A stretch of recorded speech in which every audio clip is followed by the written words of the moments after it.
Here's how to set up your automation queue. On your left-hand menu, click Automation Queue. This will take you to your automation queue area. First, I'll give you an overview of this page. Here you will see the account time zone.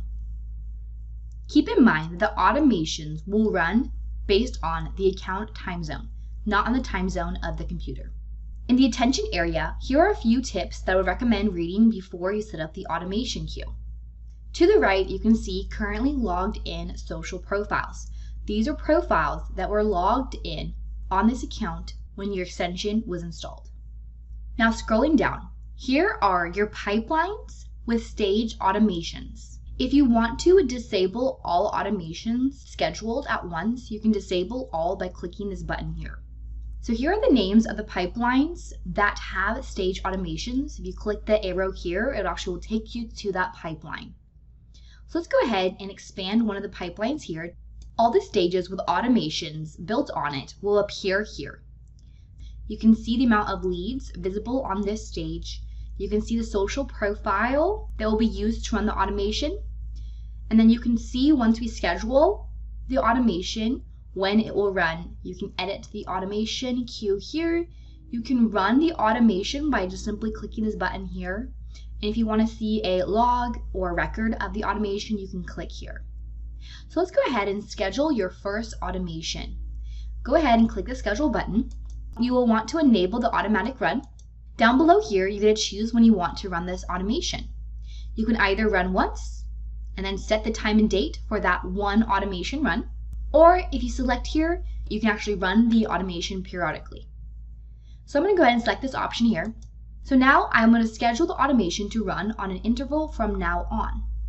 And now we get to set the interval. So go ahead and select the period dropdown. You can select your desired interval. For example, I want to run this automation Monday through Friday. So I'm going to go ahead and select this interval.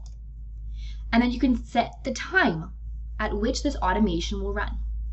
So let's say I want to run it at 1:15 p.m. I will first select the hour dropdown and select 1. And then for the minutes dropdown, I will select 15. Now we get to choose a social profile that will run the automation. So select the profile dropdown, then select the profile that will run this automation. You can set the amount of leads that this automation will process. Then when you're done scheduling this automation, click Save Schedule. Perfect! Now we can see this automation is scheduled to run. Keep in mind that you need to be logged in to the social profile that you selected to run this automation.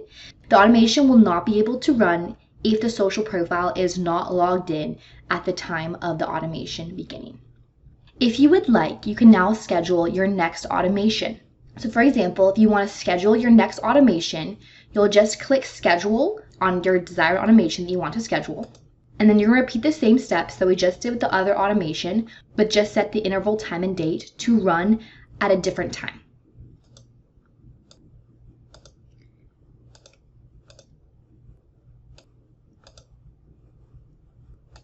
Then click Save Schedule. Awesome, we have now scheduled our second automation. You can continue to schedule out your automation on this pipeline or other pipelines if you wish. In order for the automations to start running, you need to have this automation queue page up. Keep in mind you may want to change your sleeping schedule on your computer because your computer needs to be on for the automation to run. Make sure your computer is on and also this page is up in order for the automation to run successfully. So let's go ahead and wait. This automation should start in a few seconds. We are now observing an automation take off all on its own from the automation queue. The automation is now doing its work. When your automation is done running, you will see a recap here. You can also open the detailed log to see what exactly happened during this automation run if you wish. When you're done, go ahead and click Close Window.